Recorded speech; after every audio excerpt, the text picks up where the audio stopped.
अध्यक्ष महोदय धन्यवाद.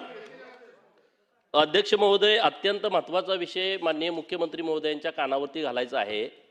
एक DDSR ग्रुप तयार करून ग्रामीण भागातील लोकांना मोठ्या प्रमाणात फसवलंय. ह्याची संख्या 4 ते 5 हजारापर्यंत आहे आणि हा IRS अधिकारी आहे.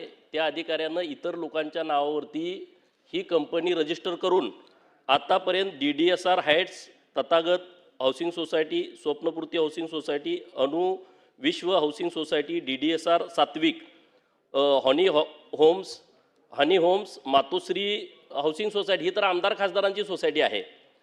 Maitri housing society Kalamboli, Mumbai Ajinkya housing society, Maitri Sanpada, DDSR heritage, कलाकार पत्रकार housing society, DDSR dreamwood, DDSR pride, नंतर DDSR Anuparva, Jai Shrikrishna, DDSR Lakshmi, riverside, अशा जवळजवळ 18 सोसायट्या आणि काही प्लॉट्स घेऊन लोकांना फ्लॅट देतो, कमी दरात देतो, अशा पद्धतीनं लोकांच्याकडून इन्व्हेस्टमेंट घेतलेली आहे.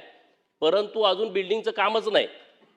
2 ते 3 हजार कोटी रुपये हे इन्व्हेस्टरकडून गोळा केलेले आहेत, लोकांच्याकडून त्याच्या बुकिंग घेतलेले आहेत आणि ह्याच्या संदर्भामध्ये लोकांच्या बऱ्याच माझ्याकडे तक्रारी आल्या. पण हा IRS अधिकारी असल्यामुळं लोक याबाबत घाबरत आहेत आणि म्हणून माननीय मुख्यमंत्री महोदयांच्याकडे माझी विनंती आहे, याच्याबद्दल काहीतरी सूचना सिडकोला पण दिल्या पाहिजेत.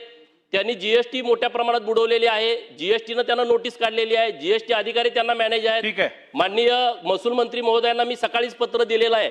एक त्यांना नोटीस तिथले जे अधिकारी आहेत, तहसीलदार माननीय ठाणेचे दत्तात्रय बेंडे, यांनी काही ब्राचचा त्यांना दंड पण केलेला आहे, पण भरून घेतलेला नाही.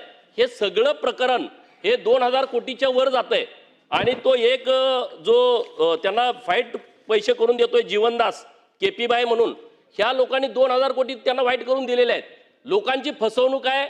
2025 ला 2026 ला फ्लॅट त्यांना ताब्यात देतो म्हटले होते, एकालाही फ्लॅट ताब्यात दिलेला नाही.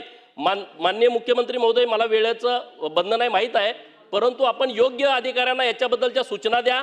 माझ्याकडे इन्व्हेस्टर बुकिंग करणाऱ्या सगळ्या लोकांची यादी आहे. गोपीचंद पडळकरजींनी आता जी माहिती सभागृहात मांडली आहे ती गंभीर दिसून येत आहे. त्यामुळे शासनाने दखल घेऊन योग्य कारवाई करावी. सन्माननीय गोपीचंद पडळकरांनी अतिशय गंभीर अशा प्रकारची माहिती या सभागृहात दिली आहे. सदस्याने दिलेली माहिती खरी समजून त्याच्यावर कारवाई करण्याची या सभागृहाची पद्धत आहे. त्यामुळे त्यांची माहिती ही प्राप्त करून घेऊन जॉईंट CP लेवलच्या वरिष्ठ अधिकाऱ्याकडनं त्या संदर्भातली चौकशी करण्यात येईल. वेगवेगळ्या फोरमकडे त्यांनी जे सांगितलं, GST असेल किंवा इतर गोष्टी असतील, त्याचीही योग्य चौकशी करण्यात येईल.